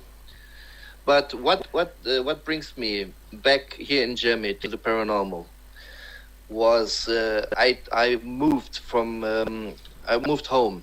Yeah. So I'm living at this house now for nearly over 3 years, and my second child was born 3 months before we moved. So I have a CCTV camera to watch her at night. Yeah. And I captured something on my camera. Oh, really? You can see it also on my YouTube channel. Oh, the name is it's Ghost in the Bedroom. It's like you see an apparition. Ah. It was the first time I captured something on video. Yeah. And you see something waving in front of the camera, and then you see between the beds, you see an apparition appears from down, looking up, and disappearing again a few times. And if you watch it 1 minute, you see the apparition comes up, turn her head, and disappear again. Right, we'll watch that in a bit. Yeah, we'll watch that in a minute. I talked to many people, also a priest, because I have a friend of mine. He's priest. And we talked about, and my father died 5 months before we moved, and he said maybe it's your father watching over your child. Oh yeah. And also, my wife went into the room, and you see like a mist on nearly close to the head of my little kid. Oh. And when my wife touching my child, start get crazy. The mist start get crazy. Wow. So it was like crazy protected, everything. Yeah, and also I captured an orb flying over the same child. It's also on my YouTube channel. You see a very bright orb flying over the bed of my same child. All right. And that it's called Ghost in the Bedroom. Yeah, Ghost in the Bedroom. What's your YouTube channel called, Pedro? Alpha Paranormal. What a silly question to ask me. What to ask you, wasn't it? Really? Alpha. I'm sorry. I said, what a silly question it was to ask you. And it's just as simple as Alpha Paranormal. Okay. So, so if anybody wants to go along and watch that after the show, please feel free to do so. Alpha Paranormal on YouTube. Yeah. So, is there any way anyone can get in touch with you to go on your investigations, or are you a closed shop? I'm doing what? Sorry. Is there any way anyone can get in touch with you if they want to go on investigations or anything like that? Yeah, sure. No problem. I'm open to everything. How would they get in touch with you? I have on my YouTube channel on info. You have the email. You can contact me through email. Super. Also, or on Instagram also. Yeah. It's also Alpha Paranormal. So, all we have to remember tonight is Alpha Paranormal, and we're on a winner. I know. It's great. So, Pedro, what I'd like to do is I'd like to say thank you very much for coming on the show tonight. We really do appreciate you taking your time out to actually come and talk to us. Thank you, too. And would you like to come on again in the future? Would we be all right to catch up with you and see how you're getting on with everything? Sure, no problem. That'd be fantastic. So, Pedro, maybe you can get my full team here so we can talk. That would be. Do you know what? That'd be brilliant. We'll do that. We'll get in touch with you, and if you want to, we'll try, because we record these in the early hours of the morning sometimes. So what we could do is we could work out the time zones and everything else. We might be able to catch up with you while you're out doing your investigation. Yeah, sure. That'd be brilliant. So so Pedro from Alpha Paranormal, I'd like to thank you for coming on, and please keep in touch. Let us know how you're getting on, and we look forward to having you on in the future too as well. Yeah, definitely. I will, no problem. Thank you for joining us. Okay, thank you. Well, that was XLRus, also known as Pedro. Yeah. From Alpha Paranormal there, John. What a lovely fella he is. Really nice. So interesting, wasn't he? He was. Do you know what was really interesting though, from the whole of that? Is how difficult it is to get a paranormal investigation in Germany. What he had to do. I know. It's sort of like he's going to places and saying he's doing it for YouTube, for like abandoned, talking about the history. Yeah. And then he's doing his paranormal and he goes in. And it was strange because when he was explaining to us as well about that, he had to do it that way because I know. Over there they're not interested in the paranormal. No, it's like a closed door, isn't it? It's like we were like years and years and years ago. Yeah, it's like and usually they're ahead of us. I know. But in the paranormal world, they're years behind us. Just the culture, isn't it? Even when he said there's nothing on the TV unless you have to go looking for it. Yeah, I mean, you look at our like UK like local TV, if you like. Channel 4, Channel 5. It's everywhere. Full of paranormal, isn't it? You don't have to. You don't have to have like all your Sky channels and all this to be able to watch paranormal. Because they're all there anyway on Freeview and normal channels. But in Germany, it's completely different. Yeah. Which I'm surprised at. Oh no, I was quite surprised. And yeah, it was from Portugal, wasn't it? Yeah. And yet in Portugal they're quite open to it. So you'd think, I don't know, you'd think all European countries would be the same. Well, to be honest with you, I thought the whole world was now open to the paranormal because, America, I think America and the UK and Australia the same, they're starting to open up to it because you've got Haunted Horizons over there who are very big. Yeah. And doing very well over there. Yeah, they are really big. You've got Canada now coming out with the Paranormies there. I didn't realise, you've got, I don't know. It was just a strange thing to hear. You don't see many I mean, as I look through Instagram, Yeah. I mean, we have 700 followers now. On Instagram? On Instagram, yeah. You sure it was 700, not 7? 700. 2 of them are us. Yeah, it's over 700. Yeah, well, thank you for those who are following us. Yeah, but see lots of foreign people on there, Yeah. different countries and what have you. But when I think, don't see many German ones. No. It makes you think. When he said it, and he was saying that, over there, it's a bit of a taboo. Yeah. But he did say he had spoke to a couple of people who were really interested in it, but yeah, he had to encourage it, or else maybe he had to, go round he had to go round the subject to get to the subject, if you get what I mean on that one. Yeah, like going into the history, yeah, and then delving into like paranormal side of it. Whereas here you go, I'm into the paranormal. Oh, brilliant! And it's open. That's it, isn't it? It's strange, isn't it? But he was such a nice man as well. Yeah, wasn't he just? Wasn't he? And he had there's 4 members. 4 of them, yeah. But 2 of them are Italian. Yeah. Well, there's one thing with Pedro's group. He's diverse, isn't he? He's really certainly is. And 2 males, 2 females. Yeah. Fantastic to see that happening. It's good, isn't it? Oh, love it. Really good. Love it. But the most interesting part of the interview was the bit that wasn't recorded. What we didn't record, yeah. Oh, no. There's our little chat afterwards. Yeah, just for the listeners, when we finish the interviews, we always have a little bit of a chat afterwards and say thank you and that. And give Pedro his due. He could talk, couldn't he? And he was a really nice fella. Yeah, lovely. And he started telling us stuff. And I was looking at the monitor, and I was going, why weren't we recording this? Because it was so interesting. Yeah, talking about some of the experiences he had in war bunkers and EVPs he's got and that. And one app in particular, wasn't there? Mm. Which was the... No, I can't remember the name of it now. No, I didn't write that down either. No, I know which one it is. Yeah, well, we'll find it out. Yeah. But we've got to get him on again. He had some really interesting results with it, didn't he? Yeah. He didn't tell us that when we was it? we were looking at each other afterwards. We would after we'd record them, we said thank you, stop the recording and everything else, and then he went on about all this other stuff, and I was going, what? Hello.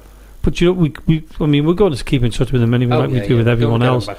And when we get him back on, we're going to go, right, Pedro, we're going to start with this. Yeah. But you can catch up with him, can't they? People can catch up with him. They can on his YouTube. Yep. And Instagram. You certainly can. It's called Alpha Paranormal on both YouTube and on Instagram. Yeah, that's right. Yeah. And he was talking about the ghost in the bedroom. Yeah. His child. Yeah. No, this is not long after he moved. Yeah. So apparently, when you see the video, you ignore the mess. Because he had literally just moved into the house where he is, and you'll see what happens in the video. There's also another one on there that's linked into that as well on YouTube. So yeah. So for anyone that's listening, go over and have a look. Alpha Paranormal on YouTube and watch the videos, and especially the ghost in the bedroom. And it's to do with his child who was only a baby. Yeah, but that to me will be an interesting one, because we haven't seen it yet. We're going to have a look at it. Yeah, and see what happens there. Sorry, Jonathan, I'm looking out the door. Looking at I know. I noticed that. I thought I seen movement just then in the doorway. Right. Exactly the same thing as before. Yeah. But this time, there's no cat ball gone off. Right, okay. So, I'll tell you what though, I like the idea of leaving the door wide open when we're doing the show and having an open mic, unless we've got anybody in, that is. Yeah. And if they want to come in, whoever's here and they're listening to us, they can come in. Yeah. Chairs over there, so. If they don't want to come in, they don't want to listen to us, they can shut the door gently. Obviously the chair's next to me, isn't it? Of course. And you're the other side of the desk, aren't you? Yeah, but I'm looking at it. I know, yeah. At least I've got a quick exit. Yeah, I've got no exit. No, you're stuck behind there. Well, I can make I can make one. That's one thing I can do. Yep. So that's BE Paranormal we've had on tonight, and Alpha Paranormal, and I'm so grateful for the both of them. They were both really good to interview. Brilliant. Yeah, thoroughly enjoyed it. And anybody else can join in. Anyone else can contact us, can't they, Jonathan? Yeah, they really can. And you know what I'm going to do? Yeah. if you want, if you've got any stories, any experiences, you want to come on the show and have a chat, if you're a part of a group, you can get in touch with us, and you can email us at info.accessparanormal@gmail.com, or you can get in touch. You can private message us on Facebook or Instagram. It's Access Paranormal Radio Podcast. Done it? Yeah. Good. I was just sending a message out while you were doing that. Caught your nose. I know. Well, you've got to keep, people who are listening in. I know, yeah. I know it's recorded, but we asked them to contact us. They always know that when we're in. I know. Because we always say we're here on a Friday or a Saturday recording. So that's right, for some reason or other, they message you when you're recording the show. And keep going. Keep messaging us. I don't mind whatsoever. Yeah, that's it. If I can reply, I will do. But thinking about this now, and if anyone does it, because we don't listen back to the shows fully when we do it, so we don't really listen to it until it actually goes out, and not always on a Sunday either. No, sometimes it's Monday. during the week. Yeah. So if anyone does hear anything, well, let us from know. The open mic that we've got, because we might not hear it now. It might only be when it gets played back.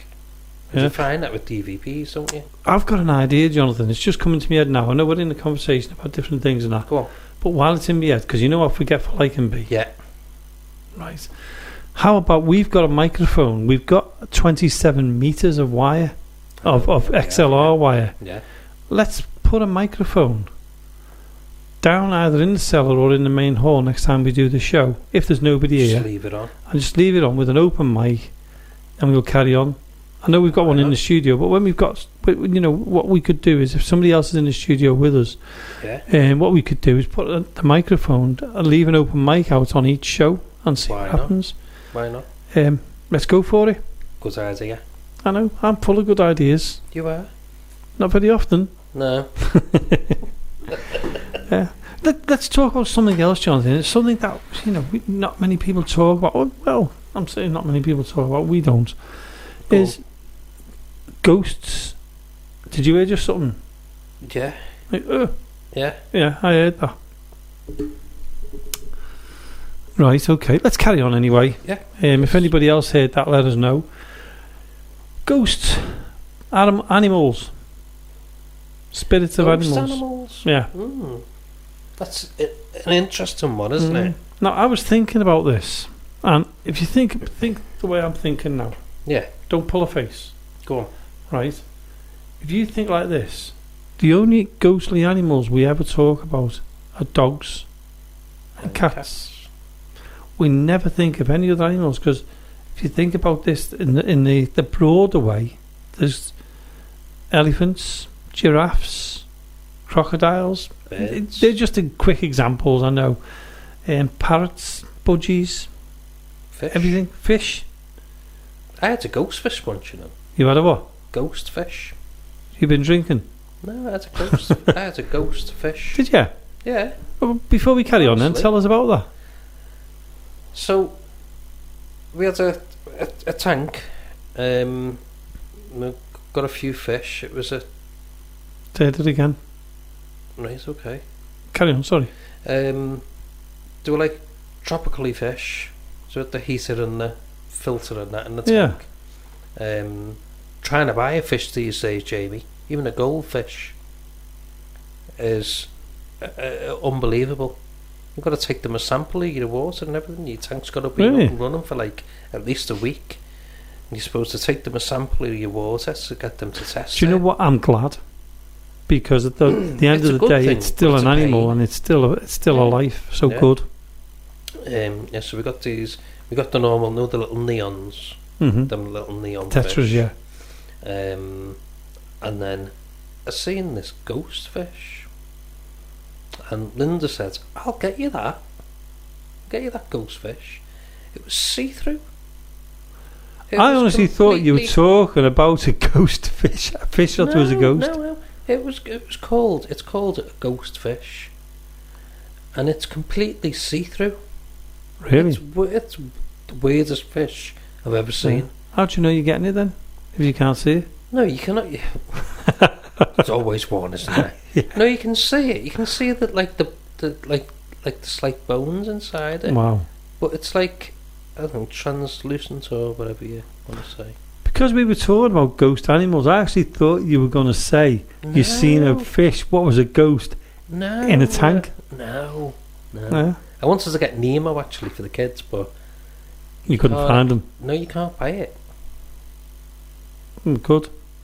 because it lives in salt water, not a tropical fish tank. That's right. Yeah. So you can't. Did you know this? An interesting fact for you: you can't have Nemo and what's the other one called? Dory. Nemo and Dory can't live in the same water.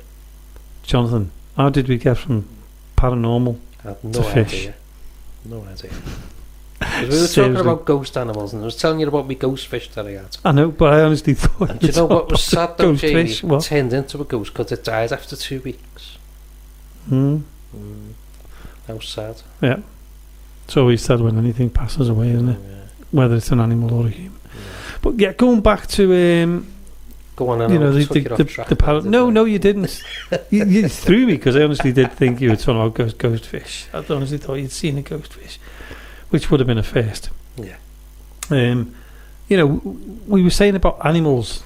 You know, Yeah. dogs and cats, and you know what yourself. We've got a dog and a cat here at Mill Street, Yeah. Bruce, but we That's don't know right, what we don't know what the cat's name is.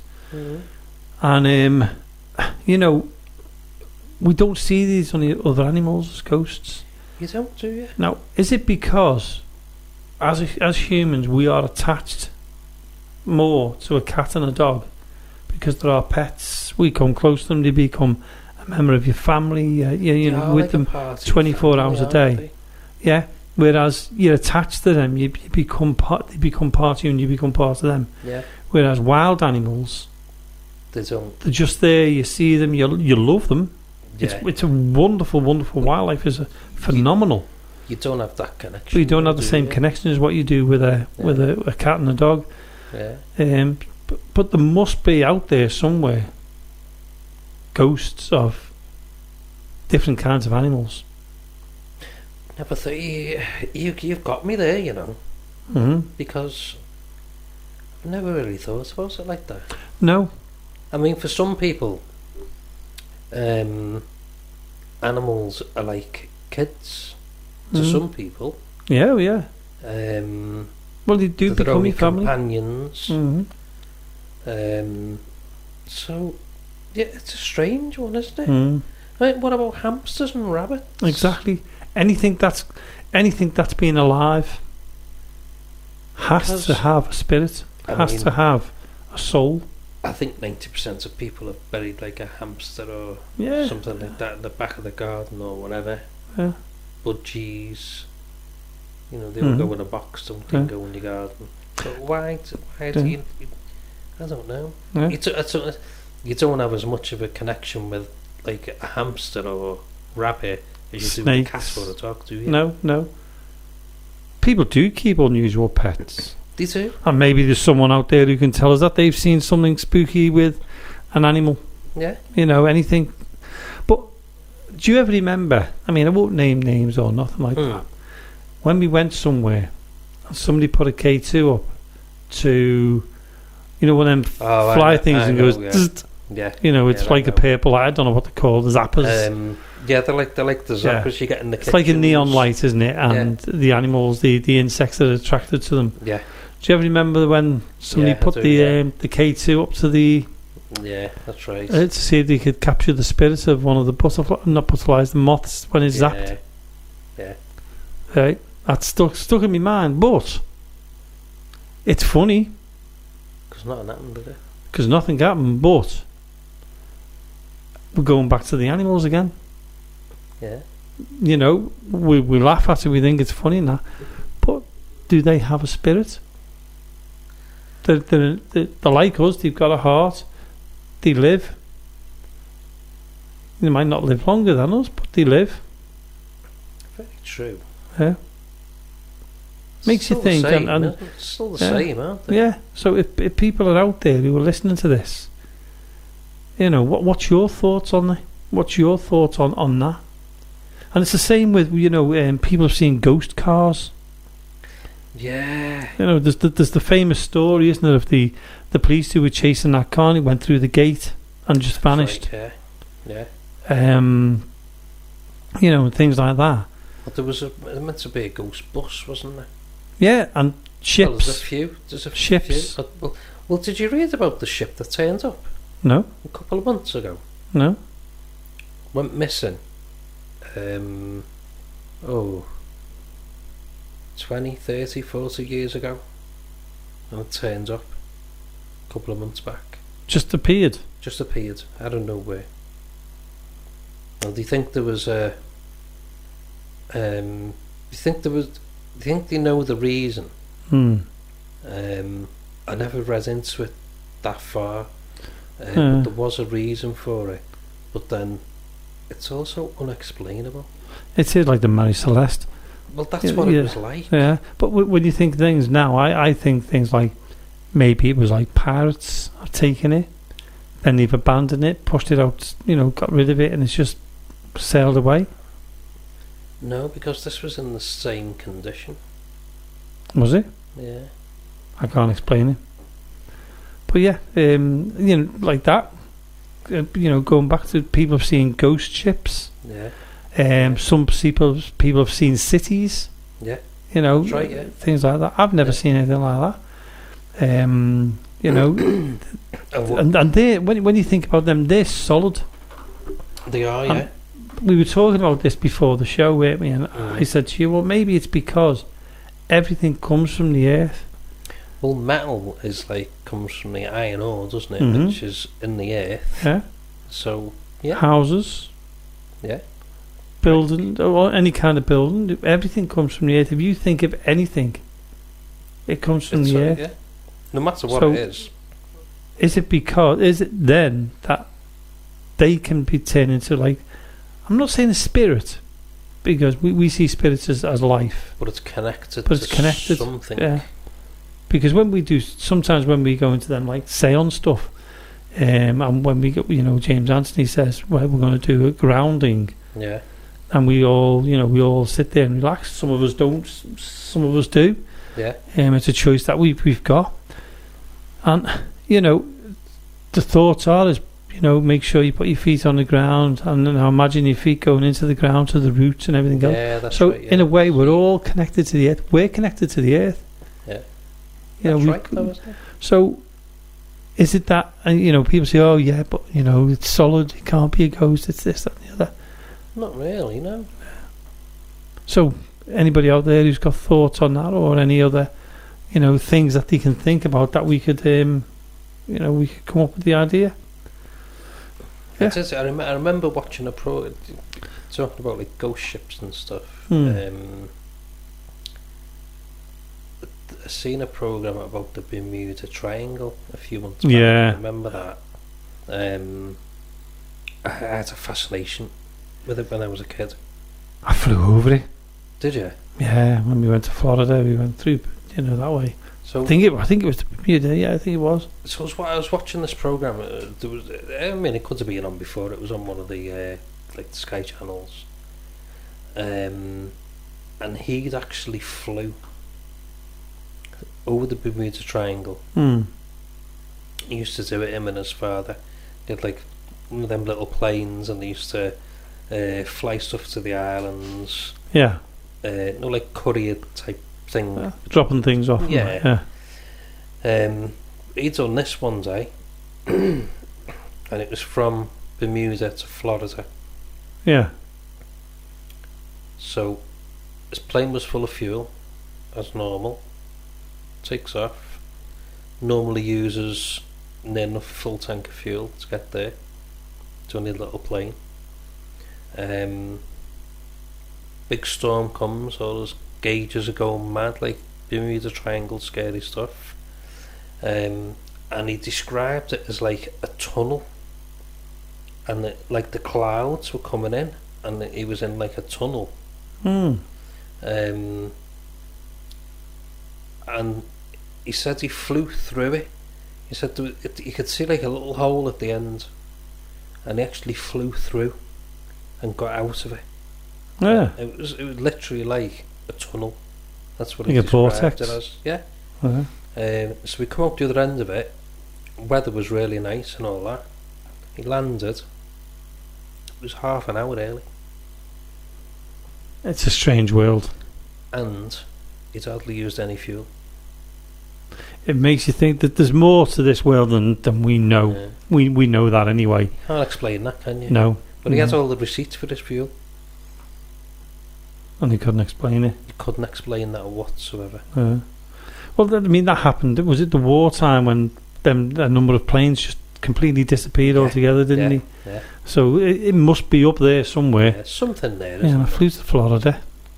Sadly for you, I came back. Oh, yeah. But the subjects, I mean, Lynn, who we know, she's very much into the UFOs. Yeah. So I'll have to pass that on to, because there's someone on Access Northwest who does the UFOs. That's right, yeah. And she puts pictures on. But Jonathan, we've talked that much. We've come to the end of the show. Wow. Or almost to the end of the show. Nearly, yeah. And I could have kept going on there, because there's so much to talk about. I could myself. Yeah. Good. But what we've got to do now is we've got to say our thank yous to Emma and Brent from BE Paranormal, also from Pedro, from Alpha Paranormal. Get on and go and have a listen to them. Yeah, definitely. Really nice people. And also to all our listeners out there who listen to us every single week. Yeah. Please get in touch. Tell us your stories. If you think they were interesting tonight and you can add to it, let us know.